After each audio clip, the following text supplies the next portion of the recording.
Oke, selamat sore semuanya teman-teman. Assalamualaikum warahmatullahi wabarakatuh. Terima kasih ya atas atensinya. Alhamdulillah hari ini kita ketemu lagi untuk yang pertama kali setelah eh, saya libur beberapa bulan ya. Tentunya sebenarnya saya juga tetap ingin share materi-materi yang bagus dan kebetulan hari ini webinar pertama kita ya. Setelah vakum itu, nah nanti video dari webinar ini tentu akan ada rekamannya dan rencananya kalau memungkinkan eh, satu hari lagi ya, berarti hari Senin sore lah. Hari Senin sore rekaman ini akan saya upload ke YouTube untuk menjadi lagi-lagi video di YouTube pertama kali ya setelah libur beberapa bulan ini. Hari ini kita akan ngomongin FO Highway ya, fiber optik, bagaimana itu. Kemudian sebenarnya saya juga ingin share hal-hal lain. Mungkin banyak teman-teman yang ingin ditanyakan tentang kondisi market saat ini. Uh, Nanti kita lihat waktunya ya. Mudah-mudahan kita fokus dulu di materi ini. Maksimal 1 jam ke depan ya. Kita sudah selesai pembahasannya. Nanti kita lanjutkan dengan tanya jawab. So seperti biasa, ada disclaimer ya teman-teman. Ada disclaimer. Teman-teman tentu tahu dari Januari sampai dengan kira-kira bulan Mei lah, Februari sampai Mei itu bursa kita kondisinya bearish ya. Bursanya bearish setelah kita di apa namanya trader investor ini dimanjakan dengan kondisi bullish di sepanjang kuartal 3 akhir kuartal 4 2010 tuh kenceng sekali, bahkan sampai Januari sebenarnya. Nah, mulai bulan Februari itu bearish, banyak yang nyangkut gitu. Bahkan beberapa trader-trader pemula juga begitu menyampaikan ke saya, banyak yang nyangkut. Nah, itu menandakan bahwa apapun sebulis-bulisnya kondisi market tetap ada risiko dan risikonya sangat besar ya. So, tentu disinilah saya mau sampaikan disclaimer bahwa bursa saham itu adalah instrumen investasi dengan tingkat risiko kerugian yang tinggi. Jadi resikonya tinggi karena rewardnya juga tinggi. Itu kita sudah tahu dan teman-teman juga sekali lagi saya ingatkan akan hal itu. Kemudian semua materi di sini ini apa namanya? Jadi opini pendapat pribadi ya yang hanya saya share sebagai knowledge sharing, information sharing ke teman-teman, bukan untuk membujuk, merayu atau apapun terkait keputusan investasi ya. Saya juga tidak ada rekomendasi jual ataupun beli. Yang terakhir objektifnya video ini memang sekali lagi edukasi dan informasi seputar pasar modal. Oke, no stop limit on the FO highway, on the fiber optic highway. Apa itu ya? Apa itu? Kita lihat ya. Oke, videonya saya matikan saja ya. Kita nggak perlu video supaya teman-teman konsentrasi di materi. Pertama kita lihat saham-saham yang naik di tahun 2021 ya. Saham-sahamnya apa-apa aja yang naik. Ini sekali lagi ya, sebelum membahas ke pembahasan inti, saya tetap ajak teman-teman untuk apa ini? Saya mau tune dulu ya supaya frekuensinya sama, supaya nanti seperti ini loh yang kira-kira mau kita harapkan supaya teman-teman tahu backgroundnya seperti apa. Pertama kali yang menarik adalah saya mau membahas dulu saham-saham yang naik di 2021. Sahamnya apa aja itu? Ini kita lihat ya, ini sahamnya DCII ya. DCII sahamnya. DCII naiknya luar biasa ya. Naiknya luar biasa dari IPO-nya 500-an ya, sekarang 59.000. Naiknya tuh kira-kira sudah 100 kali lipat gitu. Ini luar biasa. Sebentar lagi 60.000 ini mungkin ya, kalau dibuka 60.000. Apa yang terjadi dengan DCII ya nanti kita lihat. Ini saham-saham yang naik-naik dulu lah ya. Ada lagi apa ini? Indo Internet. Nah, ini kodenya AIDS. Ini saudaranya DCII, pemiliknya sama ya. Bahkan sebenarnya lebih tua dari DCII karena DCII setahu saya dulu dibangun juga dari duitnya internet. Indonet. Indo Internet ini terkenal dengan nama Indonet. Ini ISP ya, Internet Service Provider pertama kali di Indonesia gitu. Ini juga naiknya luar biasa. Kemudian apalagi yang naik luar biasa, ada multipolar ya, kodenya MLPL, multipolar TBK. Apalagi yang naik? Yang naik ada lagi multipolar teknologi. Teknologi ini saudaranya MLPL ya, kode sahamnya MLPT. Kode sahamnya MLPT.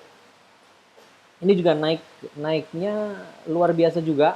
Ini naiknya luar biasa. Sebentar, saya sambil buka chat ya. Oke, ini naiknya luar biasa. Apalagi, nah ini ada DMMX ya, Digital Media Tama Maxima, ini namanya DMMX. DMMX ini juga harganya di 2020 itu seratusan ya, seratusan. Sekarang udah 1.400 ya. Ini tinggi sekali naiknya. Kemudian ada Bank Jago ya, Bank Jago. Ini rally dari 2020 juga di level berapa ratus itu di bawah 10.000, sekarang 14.000 gitu ya. Nah, ini luar biasa ya kenaikannya. Kenapa saham-saham ini naik? Digorengkah? Kita cari tahu jawabannya nanti ya. Kita cari tahu jawabannya nanti. Apakah saham-saham ini digoreng? Ya. Kemudian sekarang kita lihat yang nggak perform di 2021. Oke, yang nggak perform di 2021, yang nggak perform sahamnya ya. Saya ngomong ini sahamnya, oke, bukan kinerjanya. Kita lihat dulu. Kalau kinerjanya sebenarnya saham-saham yang tadi perform maksimal tadi, kinerjanya sih jeblok semua ya gitu. Tapi harga sahamnya cetak rekor all time high terus tiap hari gitu. Nah, sekarang kita lihat yang nggak perform. Di sini ada Bank BCA ya, BBCA. Selama years to date, at least dari awal 2021 sampai hari ini kondisinya minus dari 36.000 sekarang tinggal 31.000. Itu BBCA. Apakah BBCA kinerja bisnisnya nggak oke? Oke sekali menurut saya ya, nggak ada yang salah dengan BBCA. Cuman performance sahamnya seperti ini ya. Yang nggak perform lagi ada let's say misal Telkom. Nah, Telkom ya, Telkom ini dari years to date juga itu sekitar 34 sampai 35.000. Sekarang 33.000 ya, turun tipis tapi nggak perform karena nggak naik gitu ya. Cenderung turun, ini beberapa kali turun sentuh 3.000. Oke, selanjutnya ada Indofood CBP atau ICBP. ICBP hari ini penutupan terakhir kemarin harganya 7.750. Level ini mirip-mirip dengan level waktu kejatuhan COVID. Sorry, level ini lebih parah dari level waktu dia drop karena COVID. Waktu drop karena COVID tuh levelnya masih di sekitar sini ya, masih di 8 ribuan. Sekarang tinggal 7.700. Nah, waktu itu di bulan Mei, Juni itu sempat ada pengumuman akuisisi yang katanya harganya mahal sekali, makanya sempat drop banget. Tapi waktu itu langsung rebound. Nah, ternyata setelah itu drop terus nih, pelan-pelan drop terus sampai harganya kembali lagi ternyata ke 7.700. Artinya apa? Artinya murah sekali kah?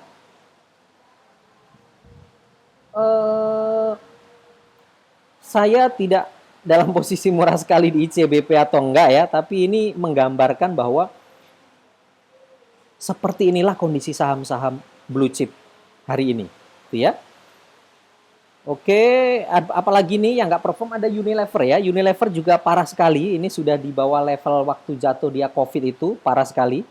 Ini saham ini hampir tiap hari koreksi ya. Dalam sebulan tuh mungkin naiknya 2 kali, sisanya koreksi. Hari ini sudah di bawah level 5.000, di bawah level terendah COVID. Nah, apa yang terjadi ya? Kenapa saham-saham ini tidak naik? Nggak ada bandarnya kah? Nah, nanti kita cari tahu jawabannya ya. Oke. Saya mau kasih knowledge lah. Saya mau kasih ini logika berpikir sederhana saja sebenarnya yang biasa saya gunakan. Mungkin teman-teman juga nanti bisa gunakan hal-hal seperti ini untuk menyusun strategi sendiri ya. Pertama saya mau cari penyebab harga saham naik tinggi ya. Naik tinggi dengan cepat. Kombinasinya dia udah naik, naiknya tinggi, waktunya cepat. Ini kan yang dicari semua orang ya. Yang dicari semua orang khususnya para trader. Harga saham yang naik, naiknya tinggi, naiknya cepat gitu. Itu sebenarnya apa sih yang terjadi? Yang menyebabkan harga saham naik tinggi dengan cepat itu apa sih? Penyebabnya kalau kata suhu sebelah ya karena suka-suka bandar gitu ya, suka-suka bandar dia mau naikin mau turunin, ya benar, memang benar. Suka-suka bandar, tapi itu kan dihilir banget ya. Bandar itu kan jaraknya hanya beberapa mili saja dari keyboardnya laptop yang untuk ngentri naikin kan gitu kan, dan itu tidak bisa kita susah menjadikan itu menjadi sebuah ilmu pengetahuan misal atau sains di dunia saham, karena ya kalau udah ngomongin mereka kita sudah tidak perlu belajar lagi sisi hulunya apa-apa sampai itu di sisi hilir kan gitu kan. Tapi saya akan coba menjelaskan sebenarnya apa yang terjadi menurut view saya. Pertama, respon atas perubahan ya, menurut saya kenaikan saham yang tinggi dan cepat itu biasanya ya itu ada respon dari market atas perubahan tuh yang mungkin dia sudah terjadi atau mungkin dia baru berupa prospek atau janji perubahan. Misal 3 bulan ke depan akan begini, 1 tahun ke depan akan begini, bulan depan akan begini, minggu depan akan begini, itu kan janji ya, atau dia sudah berubah gitu. Yang terjadi pada sebuah emiten. Jadi memang ada respon atas perubahan yang terjadi pada emiten. Nah, sebuah perubahan positif yang signifikan. Nah, perubahannya itu tentu perubahan positif ya. Kalau perubahan negatif, ya harga sahamnya pasti turun, bukan naik. Jadi adanya perubahan positif yang signifikan. Bukan perubahan yang biasa-biasa aja nih, berubahnya signifikan banget. Tanpa hal ini, tidak mungkin harga saham bisa naik tinggi dalam waktu cepat. Menurut saya, penyebabnya itu. Tanpa itu, nggak bisa tuh naik cepat. Dia bisa naik cepat, dia bisa naik, tapi takes time. BRI perlu berapa puluh tahun, BCA berapa puluh tahun untuk naik, ya. Tapi Arto hanya perlu beberapa bulan saja untuk naik tinggi. Nah, itu memang ada respon atas perubahan. Arto perubahannya apa?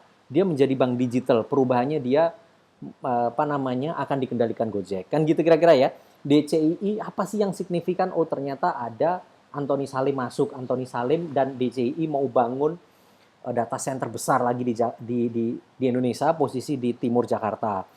Dan lain sebagainya lah ya. Teman-teman kalau lihat satu-satu saham-saham yang naik itu, contoh misal MPPA naik tinggi, karena perubahannya apa? Karena mau diakuisisi gitu ya. Terus kemudian misal ada MLPT ya, Multipolar Teknologi, itu juga mau diakuisisi. Artinya pasti ada perubahan atau mungkin prospek mungkin sudah berubah, sesuatu yang positif yang sangat signifikan. Nah, perubahan itu biasanya berasalnya dari mana? Perubahan itu biasanya asalnya nih ya teman-teman ya, asalnya pertama itu dari turnaround kinerja. Turnaround itu dari jelek banget menjadi bagus banget. Atau dari jelek banget menjadi jeleknya hilang sama sekali menjadi bagus. Walaupun belum bagus banget. Itu namanya turnaround. Dia berbalik 180 derajat. Ya. Turnaround kinerja dari rugi besar menjadi laba besar atau minimal ada janji turnaround di masa depan. Biasanya walaupun belum turnaround, belum kelihatan, tapi sudah ada janji prospeknya gitu ya. Sudah kelihatan bahwa itu bakal turnaround, itu bisa direspon. Contoh kayak Arto. Arto itu kan pertama perubahan karena dia menjadi bank digital, mereka akan dikendalikan Gojek. Yang kedua, mereka akan turnaround dari bank kecil nggak jelas menjadi bank besar. Tapi turnaround-nya sudah terjadi belum? Belum. Turnaround belum terjadi. Tapi ada prospek, ada janji bahwa setelah menjadi bank jago, maka nanti ke depan pasti labanya besar. Gitu. Itu namanya turnaround. Yang kedua, adanya aksi korporasi. Ya. Yang kedua, adanya aksi korporasi. Nah, aksi korporasi ini kenapa naik? Karena ada kepentingan dari pihak-pihak tertentu, siapapun itu ya, entah investor, entah pemegang saham, entah kreditur, entah pengendali, entah pemilik perusahaan, siapapun punya kepentingan atas emiten itu saat aksi korporasi.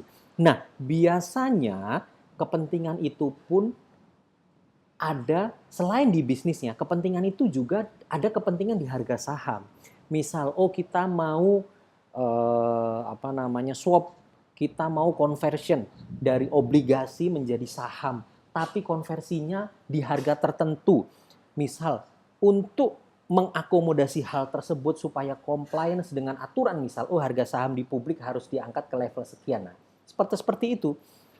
Tidak harus seperti itu ya, banyak hal. Misal kita mau airing harga atas, kita mau private placement harga atas, bla bla bla. Itu aksi korporasi.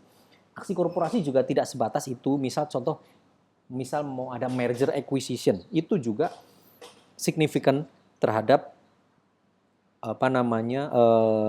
triggernya ke harga saham. Jadi dua hal ini sebenarnya, ini nanti bisa teman-teman pegang, bisa teman-teman pelajari, bisa teman-teman aplikasikan juga ke strategi teman-teman masing-masing ya. Cari yang ada turnaround-nya, rugi menjadi laba, atau ada janjinya, cari yang aksi korporasi yang positif, yang bagus. Oke, saya lanjutkan ya. Nah ini contoh saja nih, contoh aksi-aksi korporasi ya, RI dengan HMETD, right issue tanpa HMETD, ada stock split, ada merger akuisisi, ada divestasi pengendali ya. Kalau divestasi pengendali itu biasanya ganti pengendali. Biasanya yang divestasi pengendali atau ganti pengendali ini kan artinya ada orang atau ada investor baru yang beli saham dalam jumlah signifikan sehingga dia menjadi pengendali baru. Biasanya nanti akan ada TO, tender offer. Nah, untuk memenuhi kepentingan itu biasanya harga saham naik. Ini nggak peduli perusahaan busuk atau apapun. Kalau udah begini biasanya harga saham naik. Dan naiknya tuh kalau itu akuisisinya di harga atas, dia akan naiknya tinggi kenceng. Itu banyak sekali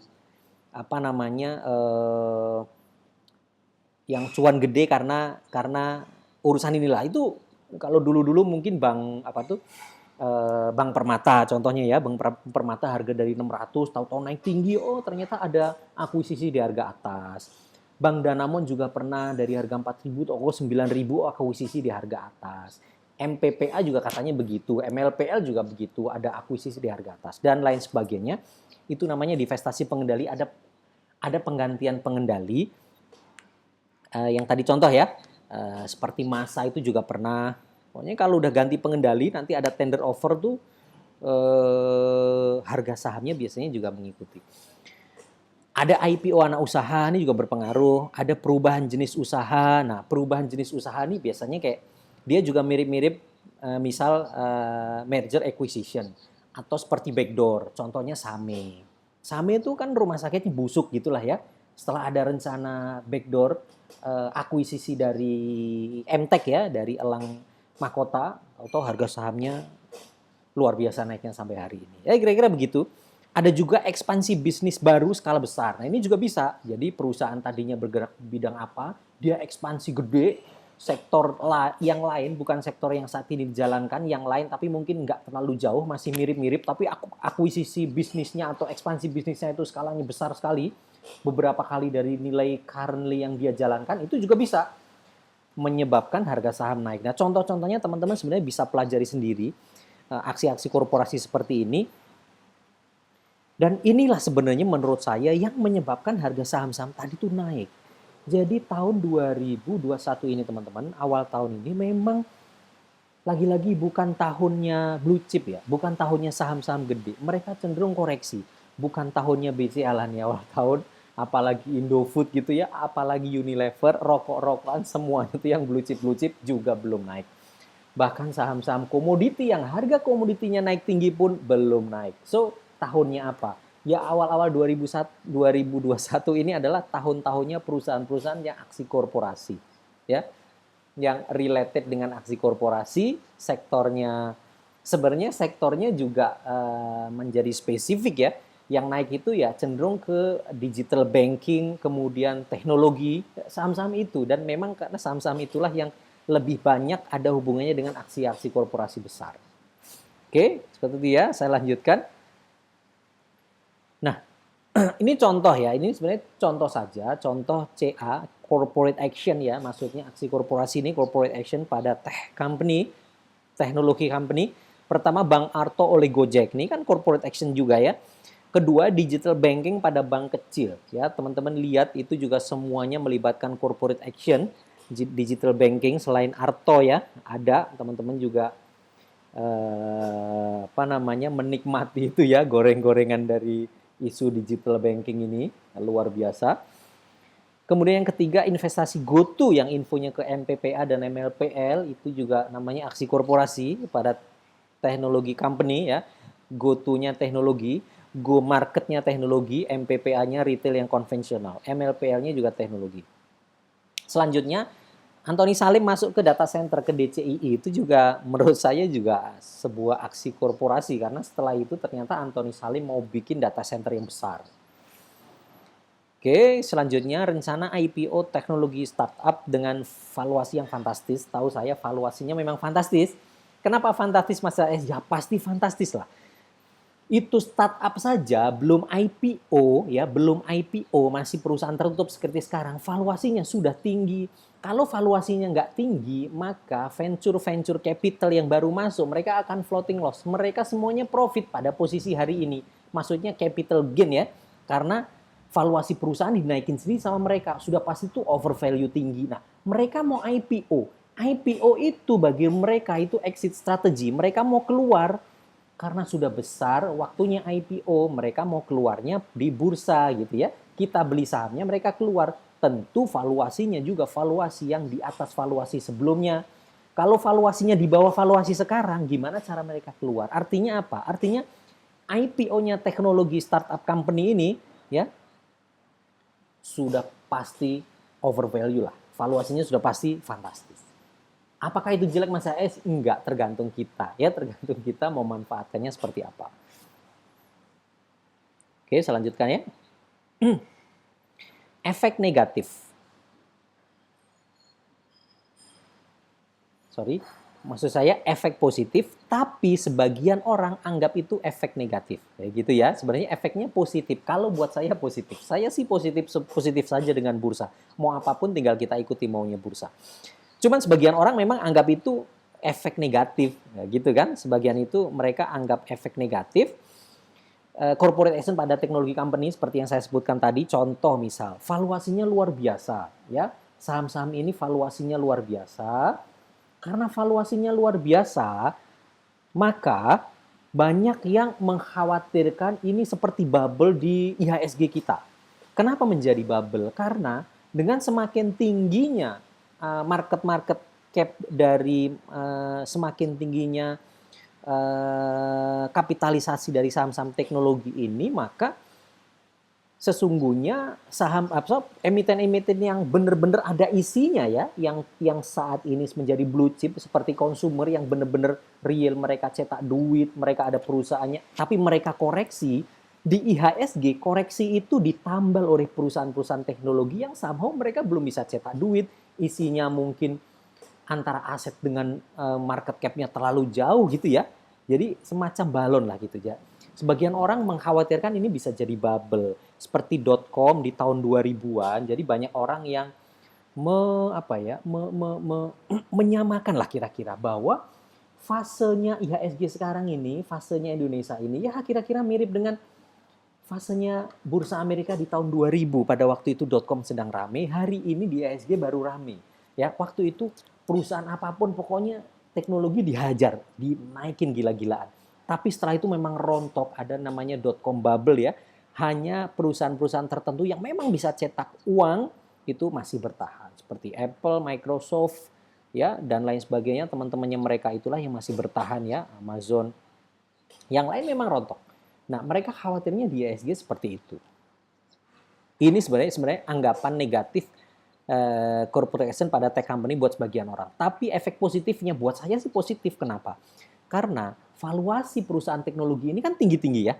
Valuasi perusahaan teknologi tinggi. Kita bisa cari yang valuasinya mungkin kalau dibandingkan dengan perusahaan konvensional non-teknologi, valuasi dia relatif mahal. Tapi dengan sama-sama teknologi, dia mungkin masih murah dan kita punya kesempatan. Yang penting teman-teman, saran saya yang penting sebenarnya nggak usah terlalu greedy gitu ya, nggak usah terlalu greedy, cuan secukupnya ikut gitu loh, daripada diem aja beli Unilever atau beli ICBP malah nggak cuan-cuan lama, nggak tumbuh-tumbuh, kan mending ikut hype-nya aja kan. Buat saya kita mending ikut, kita sama-sama nikmati kan begitu. Kalau memang valuasinya luar biasa fantastis, tentu dengan sangat mudah saham-saham teknologi yang lain yang memang benar-benar ada isinya, ada bisnisnya atau prospeknya bagus, tentu mereka akan ikut naik. Ya, kira-kira seperti itu ya. Oke teman-teman, begini, nanti kalau sewaktu-waktu connection-nya jelek, suara saya hilang atau apa, mohon langsung sampaikan ke chat ya. Sampaikan ke chat, baik chat di Zoom chat maupun chat ke grup. Ya. Itu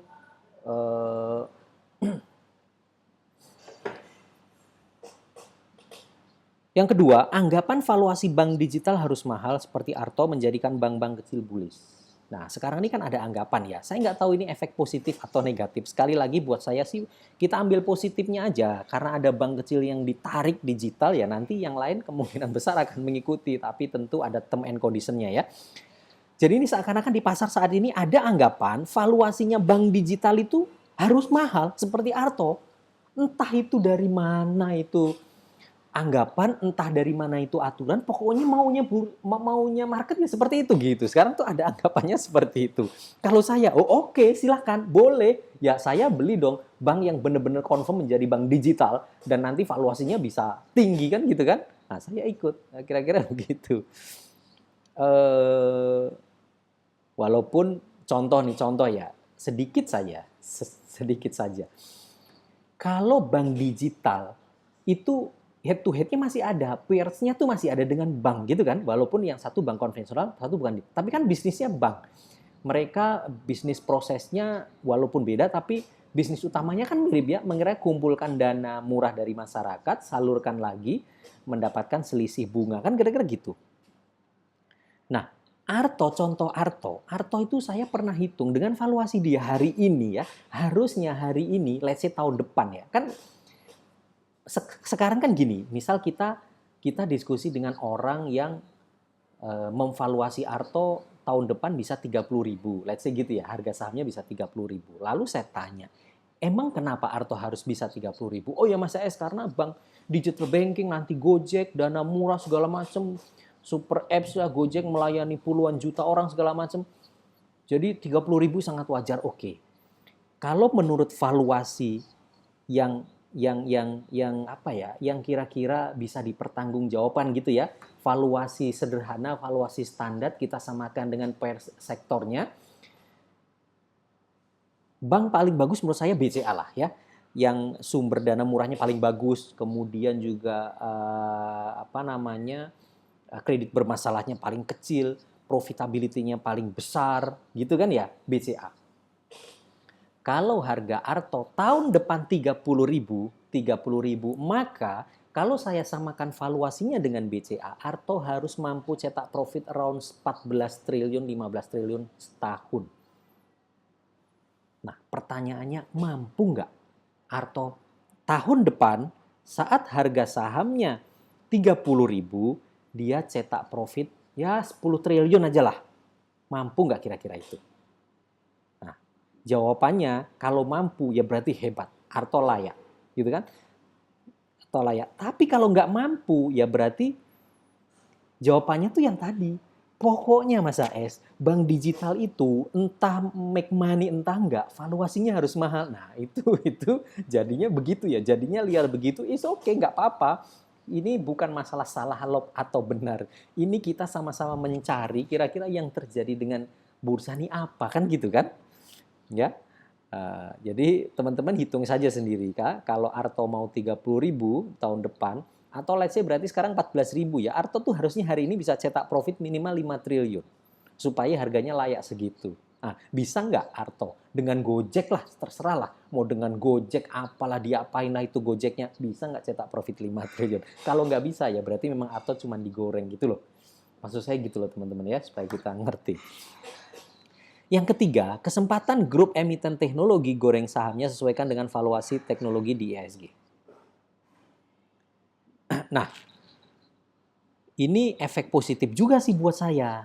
Karena ada anggapan bahwa saham-saham teknologi mau nggak mau divaluasi fantastis, maka ada sebenarnya emiten-emiten lain yang ikut goreng perusahaannya. Walaupun perusahaannya butut-butut juga. Nggak butut-butut banget sih, tapi ya pokoknya ya digoreng aja lah gitu. Teman-teman lihat grupnya Kresna ya. Yang di endorse Raffi Ahmad itu ya, MCAS, NFCX, MDDX, segala macam mereka itu digoreng tinggi loh, itu valuasinya tinggi sekali.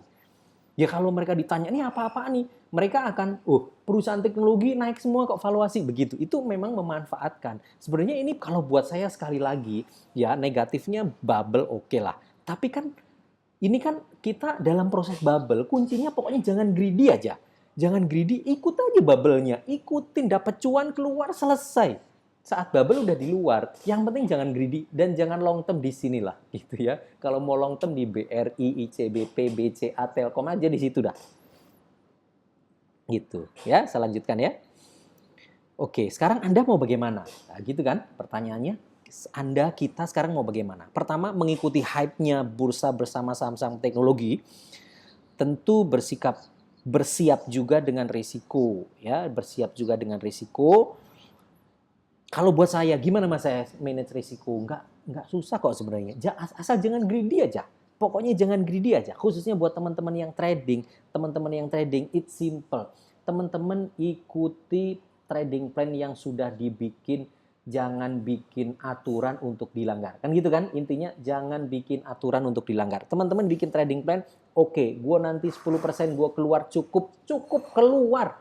Setelah Anda jual sahamnya naik lagi, lupakan, nggak masalah. Trading itu jangan pakai perasaan, emotionless trading itu pokoknya gue cuan selesai. Nggak usah, waduh coba nanti tadi nggak dijual ya, gue masih cuan dong gitu. Itu nggak boleh. Trading kalau begitu pasti gagal.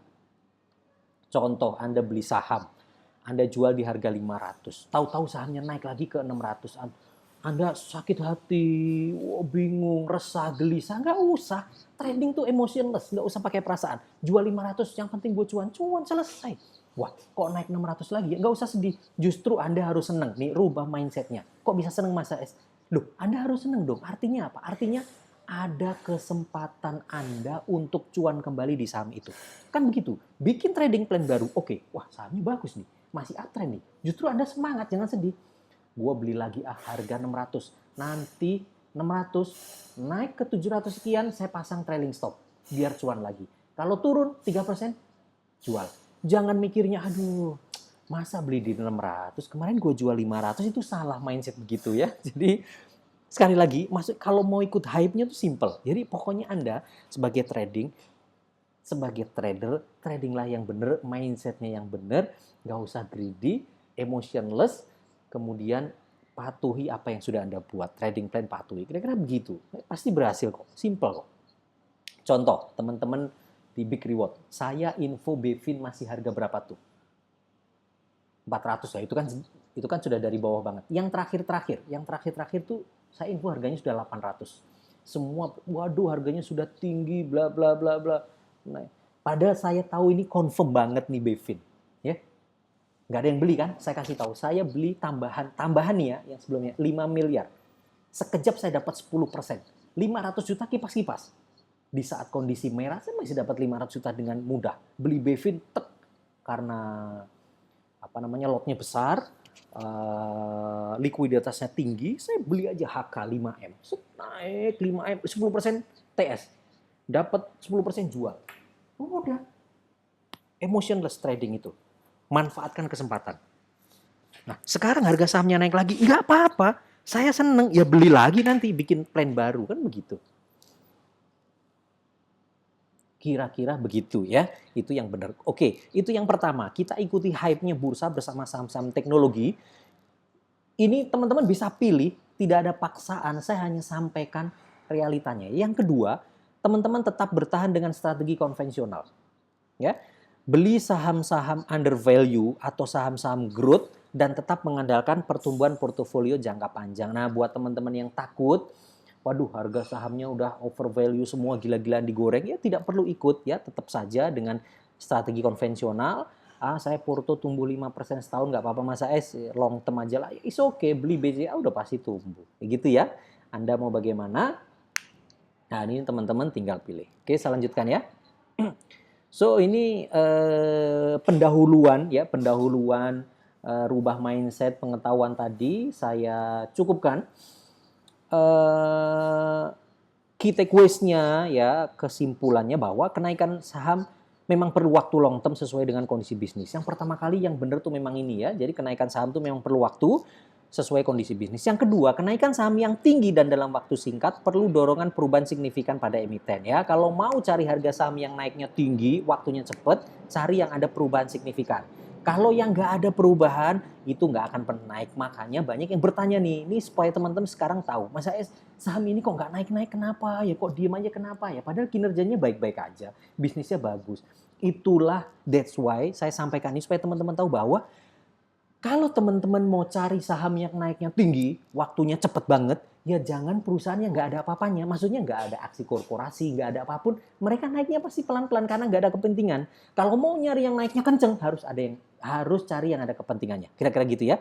Yang ketiga, perubahan signifikan pada emiten hanya bisa melalui turnaround. Ya, pilihannya turnaround atau aksi korporasi. Tadi sudah saya jelaskan. Yang terakhir, sektor teknologi sedang bullish dengan valuasi fantastis di IHSG. Oke, selanjutkan ya. Ini contoh ya.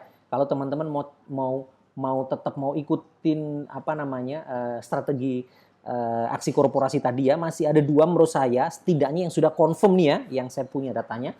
Pertama, akuisisi Bevin oleh GoTo ya, menjadi nanti ada entitas GoFin di situ.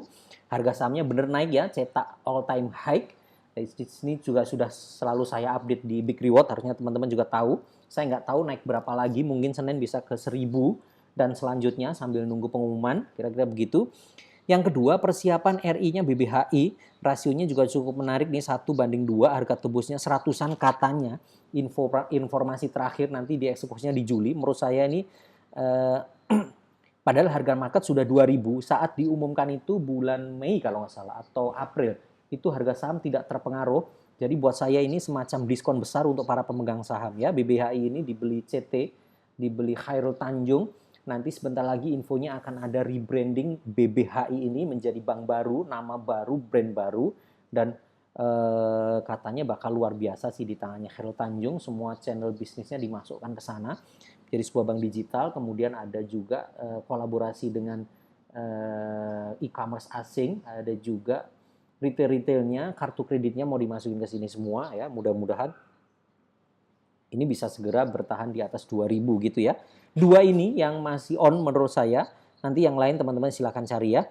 Oke, sekarang materi kedua, kira-kira begitu ya. Sebenarnya bukan materi kedua, tadi kan pendahuluan, sekarang ke intinya ya. Intinya, potensi baru dari perusahaan teknologi. Potensi baru dari perusahaan teknologi ini catnya penutupannya 1190 gitu. Perusahaannya apa nanti kita lihat bersama.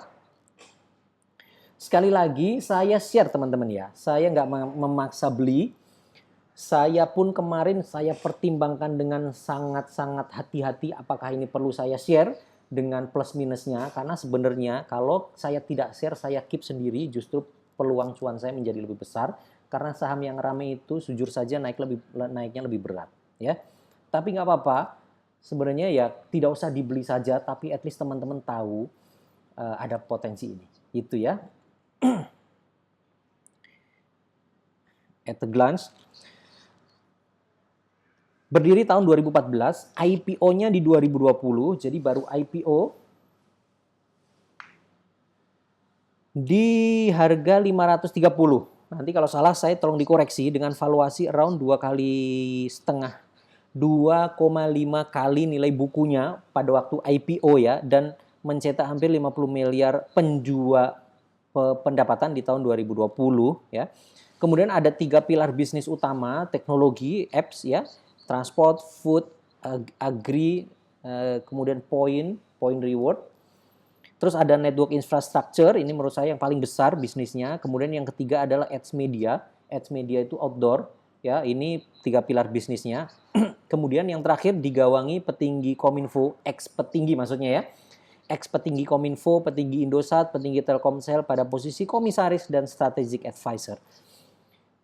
Kenapa poin nomor 3 saya sampaikan juga, karena bagaimanapun juga penting sekali mengetahui siapa yang di belakang perusahaan ini, siapa orang-orangnya, karena good corporate governance itu ditentukan oleh manusianya, dan kita kan juga perlu mengantisipasi ya, apakah perusahaan ini ada isinya apa enggak, isinya seperti apa, tahu-tahu nanti pada kabur gitu kan. Seperti saham-sahamnya grup Kresna itu kita dia tahu di belakangnya siapa, juga masih digoreng terus. Maskotnya mungkin Raffi Ahmad, itu pun digoreng gitu ya. Jadi kira-kira kalau ada perusahaan yang digawangi oleh orang-orang yang lebih kompeten dan lebih hebat di bidangnya, menurut saya juga harusnya nih serius mengembangkan bisnisnya. Oke, saya lanjutkan. Perusahaannya nih ya, kodenya WiFi ya, karena kode saham itu sebenarnya bahasa Indonesia, jadi saya sebutnya WiFi. WiFi PT Solusi Sinergi Digital Tbk. IPO-nya 530, jadi praktis sebenarnya sudah naik 100% ya, sudah naik 1 kali lipat gitu dari harga IPO ke 1190. Apakah ini tinggi? Relatif ya, tinggi ini relatif, nanti kita lihat valuasinya. Tapi saham-saham teknologi IPO baru naik 1 kali naik, baru 100% ya, baru 100% kenaikan dari harga IPO. Sejujur-jujurnya kalau dibandingkan dengan perusahaan-perusahaan teknologi yang lain ya masih panjang lah perjalanan. Harusnya masih punya peluang upside tinggi. Kira-kira seperti itu ya. Bisa dibandingkan dengan lain di MMX, misal di CII, Indo Internet, kemudian perusahaan-perusahaan teknologi lain yang relatifly baru IPO. Ya. Mereka branding perusahaannya search ini ya, search kode sahamnya Wifi ya. Nah ini saya jelaskan saja isi company-nya. Bisnis pilar, ada teknologi, kemudian network infrastructure, ada advertising media ya, ada periklanan.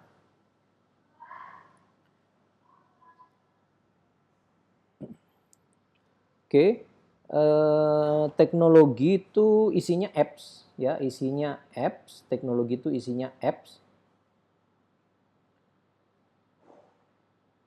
Kemudian network infrastructure ya, kalau app itu kita lihat di situ ada transport app ya, transport app itu KAI Akses yang dipakai orang untuk beli-beli tiket kereta itu yang saya tahu monetize-nya si Wifi ini. Kemudian ada point reward apps, Lini Point namanya, ada agriculture, sahabat tani apa sobat tani gitu, ada religion, ada food app. Kemudian yang paling yang saya tertarik sebenarnya itu network infrastructure, karena bagaimanapun juga teknologi apps lah apapun itu, data center lah, mereka sangat bergantung dengan backbone ya, dengan network infrastructure. Sekarang ini bahkan saat ini yang sedang mau rame-ramenya 5G ya, 5G teknologi seluler data 5G itu pun kalau operator itu mau atau menginginkan semua BTS-BTS-nya ya, semua jaringan yang tercoverage oleh BTS-nya itu semua 5G, maka BTS-nya juga harus 5G. Ya, BTS 5G itu berarti mereka pasang simpelnya antena-antena baru lah ya, pemancar-pemancar baru, pemancar transmitter itu ya, yang baru teknologi 5G. Nah, masalahnya BTS itu kan seluler ya, dia kan terhubung antara BTS dengan satu yang lainnya. Sekarang itu rata-rata BTS itu masih terhubung dengan microwave. Microwave itu ya antena begitu saling nembak, dan itu microwave itu belum compliant dengan 5G. Kalau mereka mau 5G dengan mudah, mereka antar satu BTS dengan yang lain itu harus terhubung dengan fiber optik baru 5G-nya jalan. Jadi kira-kira begitu. Jadi penting sekali ya fiber optik ini. Jadi mereka punya nih 2.800 fiber optik di sini ya, teman-teman bisa. Kemudian ada tower pulse ada juga ya di BTS coverage area. 530 station as point of presence, 140 juta target usernya ya, kemudian 144 core dengan kapasiti 3,9 terabyte per second. Ini besar sekali. Kemudian yang terakhir ada advertising media. Advertising media nih iklan lah, iklan gitu ya. Nah, spesialisasinya Wifi adalah iklannya OOH, out of home gitu. Maksudnya iklan-iklan di outdoor ya, di luar rumah. Karena mereka kerjasamanya dengan kereta api, jadi lebih banyak di kereta api, di stasiun, di dalam kereta api, di kursi, di TV-TV yang ada di kereta api, baik kereta api jarak jauh maupun komuter lain, itu mereka lakukan ya. 80 plus transit dengan 10 juta passenger monthly transit ya. Itu pilar bisnisnya Wifi saat ini. Oke, saya lanjutkan. Nah ini ya, ini revenue modelnya, ya revenue modelnya. Digitalnya tuh dari periklanan, ya bisnis to bisnis ada bisnis to customer, digital transaction, dari apps itu ya. Kemudian yang fixed income ini pendapatan tetap, itu dari infrastruktur yang disewa orang, yang digunakan oleh user, itu memberikan pendapatan tetap. Ini revenue model. Nah, yang menarik buat saya ini sebenarnya ya. Solusi sinergi WiFi percepat pembangunan jaringan fiber optik di jalur rel kereta api. Ya, buat teman-teman yang belum tahu, WiFi itu sedang bangun jaringan di rel kereta api. Ya, saya baca saja beritanya ya.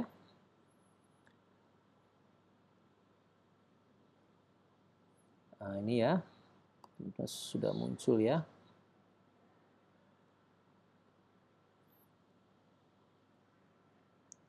Sebentar, saya share.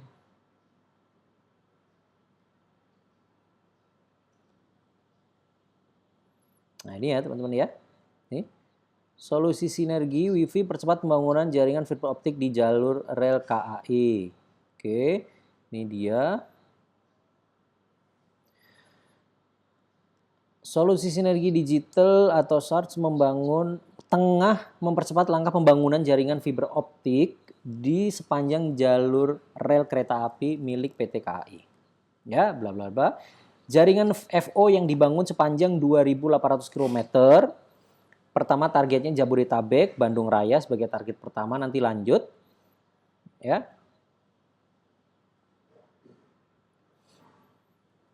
Ini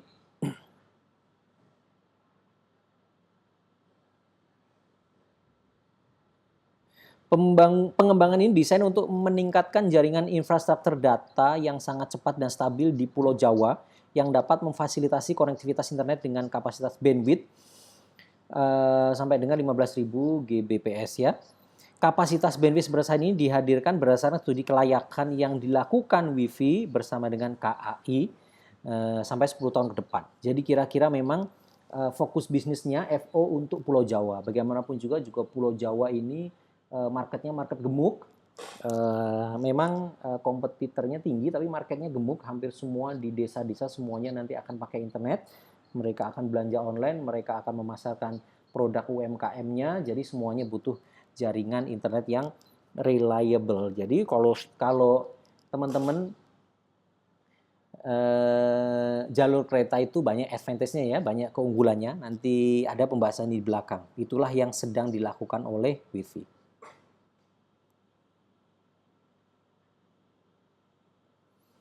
Oke, saya lanjutkan ya. Nah, ini kelihatan ya. Kontraknya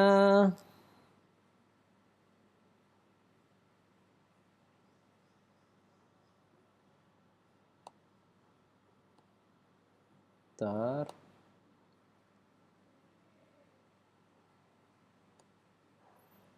Ini dia.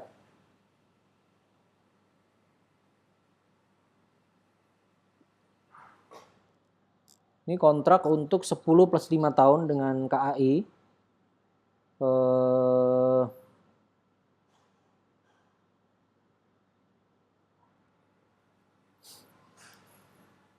Kontraknya dengan PT Integrasi Jaringan Ekosistem, apa nih ya, disingkat WAVE gitu ya, a full subsidiary of WiFi.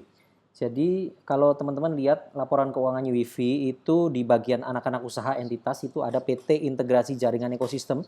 99 memang dimiliki WiFi, jadi lewat anak usaha, tapi anak usaha ini juga fully consolidate ke WiFi karena memang 99% dimiliki. Jadi bisa kita lihat ya dari Jakarta ke Tangerang, Tanah Abang, Bogor juga dapat, kemudian ini Bogor melalui komuter line, kemudian ke Pulau Jawa sampai ke Banyuwangi ya, sampai ke Banyuwangi di sini. Ini sisi selatan ya, lewat Bandung Cilacap ini jalur selatan, kemudian Cikampek Cirebon Semarang ini jalur utara. Jadi semuanya sisi utara dan sisi selatan mereka punya. Kemudian dari Semarang ke Solo juga ada koneksinya. Dari Cilacap Cirebon ini juga memang ada, Cikampek Bandung juga ada, ini pun akan mereka pasang ya. Nah, ini luar biasa ini.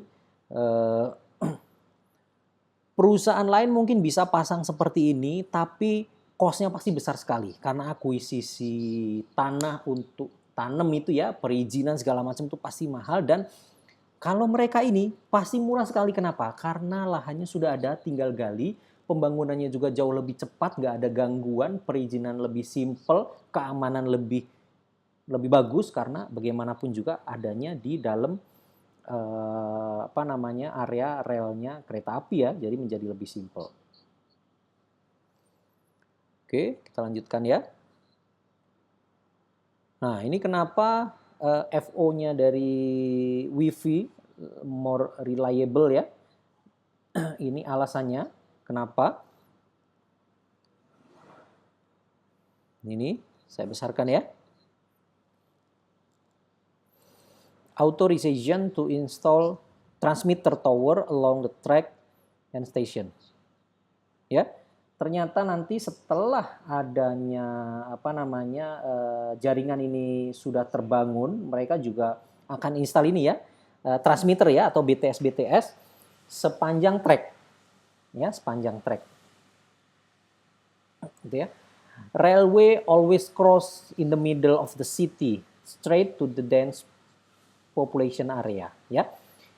Ini karakternya rel kereta api. Rel kereta api itu teman-teman, pasti nih dia akan masuk menyeberangi pusat kota. Kenapa?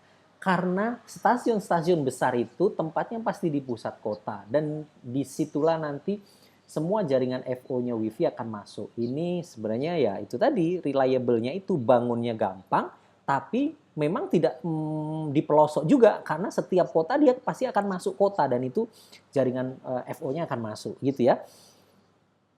Selanjutnya, it is a private and protected area. Tentu ya, private dan protected di dalam.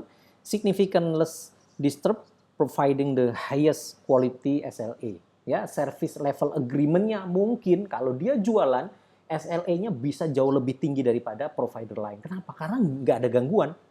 FO tuh setahu saya rawan gangguan karena di sana ada bangun apa, kecangkul lah, kena alat berat lah, ada yang ngebor lah, apalah. Tapi kalau di kereta api harusnya bener-bener bisa jadi less atau bahkan bukan less ya, atau mungkin free disturb gitu ya, nggak ada gangguan sama sekali. Every station is ready to host server equipment, ensure high quality end-to-end system. Ya, ini all 2.800 falls under PT KAI, fast construction and development, max effectiveness for troubleshoot. Jadi benar-benar bangunnya juga cepat, efektif, troubleshoot-nya juga gampang kalau ada apa-apa. Nah itu kenapa jaringan FO-nya Wi-Fi punya keunggulan tersendiri dibandingkan yang lain karena melalui infrastruktur atau tanah punya PT KAI.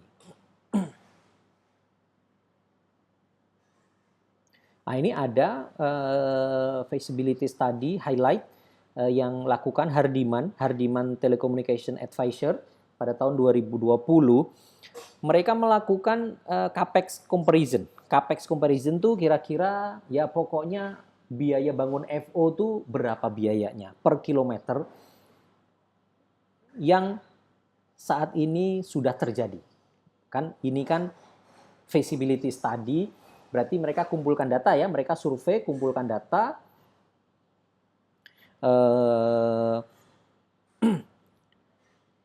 Capex, perbandingan capex bangun backbone ya. Underground itu berarti backbone with FO yang ditanam di tanah ya. Indonesia 35.000 US per kilometer. 35.000 US per kilometer paling mahal di antara negara-negara di ASEAN. Kamboja murah banget 13.000 ya, Myanmar 20.000 dan lain sebagainya, Filipina 29.000. Nah, hebatnya punyanya si Wave ini, punyanya si Wi-Fi jauh lebih murah dari semuanya, hanya 9.000 US per kilometer. Artinya apa? Artinya dengan capex yang berapa tuh? 30% ya, 30% atau 70% lebih murah atau hanya senilai 30% bisa mendapatkan infrastruktur telekomunikasi dengan nilai yang sama. Kan gitu kan? Kira-kira kan begitu kan? Misal Bisnet bangun 1 kilometernya Bisnet dia butuh 35.000 US. Tapi si Wi-Fi ini hanya butuh 9.000 US. Artinya kalau Wi-Fi mau perang harga, Wi-Fi pasti menang banting harga. Karena dia buat nutupin capex, buat misal capexnya dia pinjem pakai bond, buat bayarin bunganya segala macam cukup kalau dia banting harga. Karena kecil sekali biayanya. Ya, kira-kira begitu ya. Nah, ini feasibility study-nya, kenapa mereka benar-benar semangat untuk percepat ini, karena demand-nya udah tinggi, 5G juga mau trial, mereka juga mau kejar bisnis. Kira-kira seperti itu ya. Selanjutkan. Ini project plan-nya, nanti teman-teman tinggal lihat sendiri. Yang pasti prosesnya itu sekarang lagi dibangun, sekarang belum dibangun, jadi 2.800 km itu pendapatannya belum ada dalam waktu dekat. Tapi tadi kan di awal saya sudah sampaikan ya, namanya respon dari market itu supaya saham naik tinggi itu turn around sudah atau akan tuh maksudnya prospek. WIFI ini masuknya kategori prospek gitu. Nah, tinggal kita lihat saja animo market seperti apa ke depan. Yang pasti ini kan sudah kelihatan ya. Nah, memang bisnisnya seperti ini. Nah, selain ini, selain infrastructure network tadi kan saya sampaikan ada juga, nah ini nih periklannya ini bisnis iklannya, infrastruktur tadi sudah selesai ya. Sekarang ini bisnis iklannya. Teman-teman silahkan lihat sendiri, semuanya ada ya, di transport, di jalanan, di fasilitas publik, di retail, intercity, online, di taksi, hotel, semuanya ada. Ini bisnisnya dia, out of home medianya. Kalau disamakan tuh, kalau di IHSG itu yang kayak begini di MMX tuh sama. Dia periklanan juga outdoor menggunakan digital advertising, ini juga sama. Ada juga model induknya Mari itu siapa ya namanya ya? Aba ya. Induknya Mari itu Aba. Aba tuh sama, bisnisnya periklanan juga dia. Digoreng juga itu menggunakan apa itu yang dia punya bisnis noise ya. Nah, itu mirip-mirip beginilah. Ini bisnis yang kayak begini.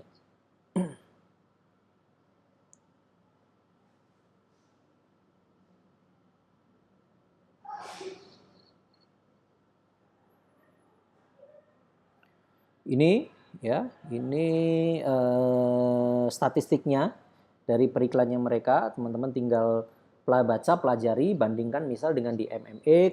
Di MMX download laporan tahunannya gitu ya. Bandingkan sejauh mana, sebesar apa. Lalu di MMX valuasinya di mana, ini di mana, itu tinggal bisa di head to head lah. So let's calculate the numbers ya. The numbers. Ini teman-teman bisa pelajari sendiri ya. 10 plus 5 agreement, 10 plus 5 tahun agreement, WIFI dan KAI itu mengoperasikan 2740 ini angka pasnya, tapi kira-kira simpelnya 2.800 saja ya. Targetnya kuartal keempat 2021 itu sudah. Ya, demand-nya itu 7.300-an. Ini saya ambil dari berbagai sumber, akurat ya, ini saya nggak ngarang. Kemudian setelah nanti backbone-nya itu jadi, ya backbone-nya jadi, maka pertumbuhan 5 tahun ya pendapatan ya secara CAGR 87% sampai dengan 2025. Ya. Dan segmen ini akan berkontribusi 24, 56, 58 sampai 61%. Jadi benar-benar segmen inilah yang nanti menjadi backbone utama pendapatannya WIFI. Ya, yang kedua, government master plan to almost double to share a public transport use 60%. Ya, kira-kira memang penggunaan transportasi publik ini akan di-endorse terus oleh pemerintah. Pemerintah juga sudah bangun MRT di kota Jakarta, udah LRT juga yang keluar dari Jakarta ke kota-kota penyangga ya, ke Jabodetabek ada LRT. Itu nanti juga kemungkinan besar WIFI mungkin masuk di situ karena sama aja itu juga operate-nya under KAI. Ya. Jadi kalau target saya sih sebenarnya saya pakai CAGR 2020-2024, CAGR-nya EPS ya. TP saya sekitar 1930.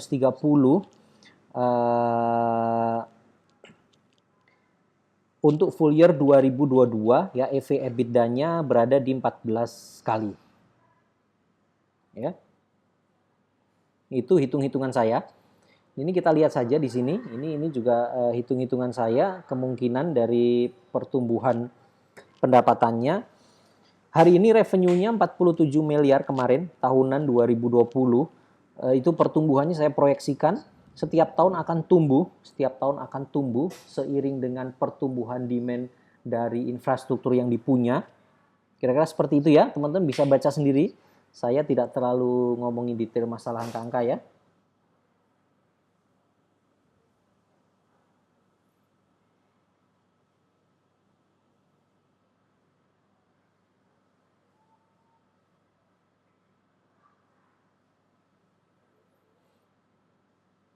Oke.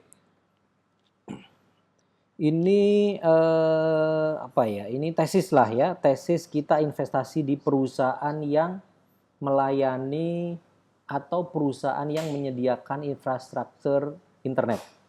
Bagaimanapun juga penetrasi internet akan tumbuh terus tahun-tahun mendatang. Oke. Karena penetrasinya tumbuh, maka bandwidth ya, permintaan bandwidthnya juga pasti akan tumbuh ya, permintaan bandwidth akan tumbuh dan ini tumbuh terus. Ini teman-teman bisa cek Kominfo, bisa double cek kemanapun, datanya pasti mirip-mirip ya. Ke Asosiasi Penyelenggara Jasa Internet segala macam lah ya, teman-teman bisa cek ke situ.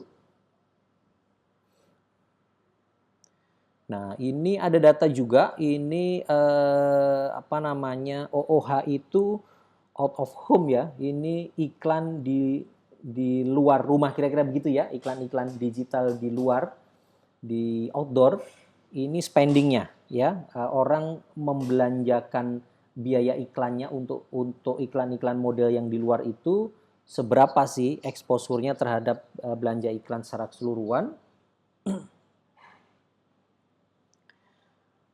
Indonesia ternyata baru 3-4%. Secara global memang baru 6%. Tapi di Southeast Asia lumayan tinggi ya. Thailand bahkan paling tinggi. Filipina, Malaysia, dan Singapura. Indonesia baru 3-4%. Inilah kenapa ke depan juga tentu selain tadi bisnis infrastruktur tadi, maka bisnis OOH-nya juga masih punya potensi untuk tumbuh. Sebenarnya potensi tumbuhnya juga lebih punya peluang tumbuh pada niche market dia, karena dia akan menguasai infrastruktur sepanjang rel kereta.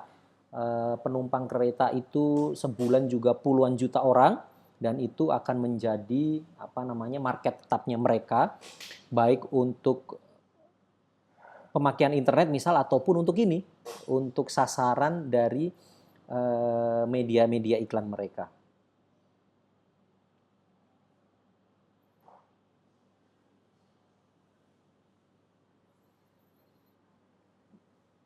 Oke, nah selain kan tadi ya infrastruktur internet, kemudian OOH, periklanan, yang ini digital solution ya. Ada KAI Akses, Lini Point, Free Wifi, Sobat Tani, Laperni, SARS ini ada ya. Nah, teman-teman cek saja.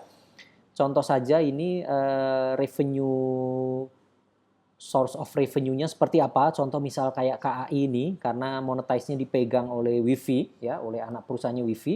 Jadi di KAI Akses ini registered user-nya sudah 30 juta ya, sudah 30 juta user terregister. Penggunaan utamanya untuk tiket kereta api. Kemudian source revenue-nya ya, source income-nya WiFi ini dari travel insurance brokerage, dia brokerage untuk travel insurance-nya. Kemudian asuransi jiwanya juga, insurance life, kemudian e-wallet-nya, in-app advertising-nya ya, jadi periklanan yang ada di apps-nya itu juga WiFi yang pegang. Oke, itu contohnya.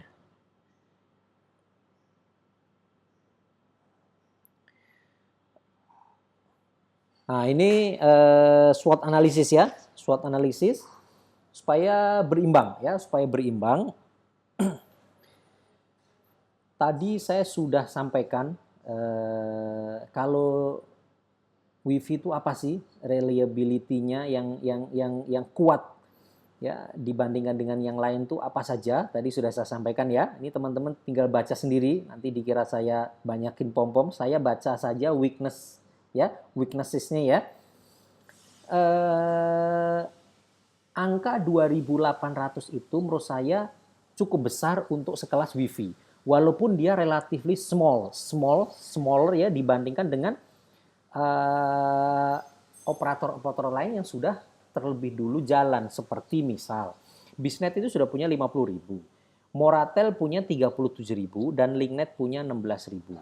Ya, jadi memang ini sudah langsung memang lebih kecil dibanding dengan yang lain. Tapi untuk WiFi ini besar karena dia startnya from small. Ya, start from small langsung dapat proyek sebesar itu yang sebenarnya pengaruhnya pasti signifikan terhadap pendapatan. Ya, saya sendiri memang hitung ya pendapatannya pasti tumbuh terus untuk tahun-tahun mendatang. Nah, weakness-nya selain itu memang di WiFi sendiri board of director-nya itu nggak punya corporate experience di bisnis tersebut. Jadi ini juga kita sebut sebagai weaknesses.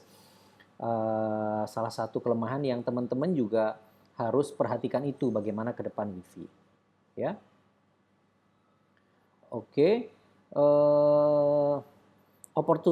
Opportunitiesnya ada ya, opportunitiesnya seperti tadi sudah saya sampaikan ya, implementasi 5G itu juga di mana-mana semua operator telco berlomba-lomba untuk ke arah sana ya, yang belum punya license juga mungkin akan merger dengan yang lain yang sudah punya license, yang kondisi BTS-nya nggak bisa di-upgrade ke 5G dengan microwave misal ya, mereka harus cari jaringan fiber supaya bisa terkoneksi dengan 5G. Nah, dengan kondisi jaringannya si WiFi yang nanti di setiap stasiun itu mereka ada, tentunya ini peluang bisnis yang ke depan juga selain ke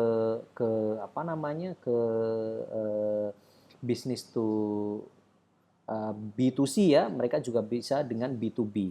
BTS yang tidak bisa terkoneksi itu mereka bisa sewa bandwidth ke WiFi. Kemudian threat-nya ini lebih ke tetap ya, COVID-19 ini juga memperlambat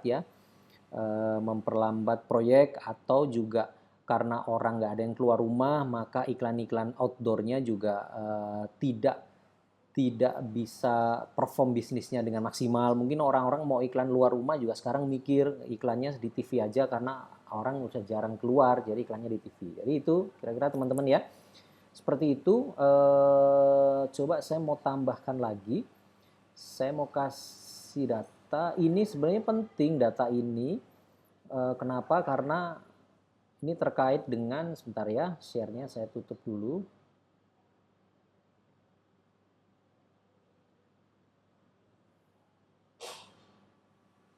Sebentar. Supaya kita tahu siapa yang ada di sini. Itu karena penting, karena corporate governance itu, perusahaan ini dikelola oleh siapa, ada siapa di situ, itu cukup penting supaya kita tahu ya, kita beli perusahaan yang seperti apa gitu kalaupun mau beli.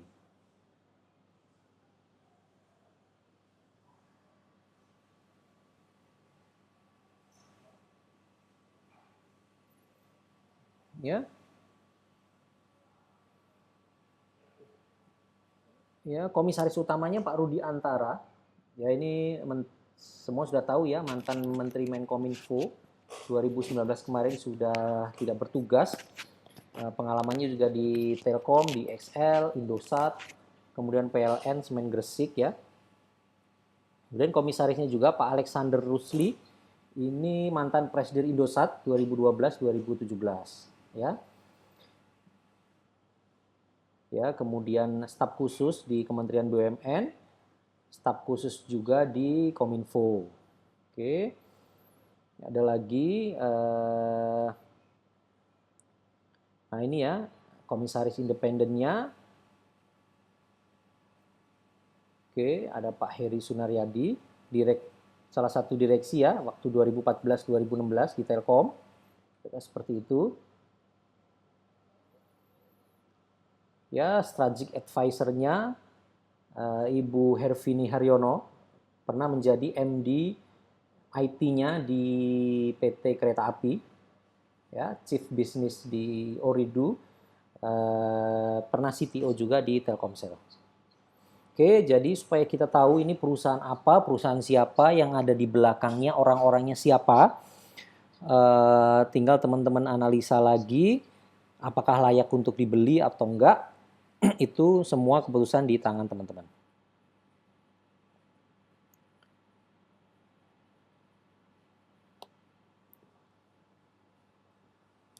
Oke teman-teman,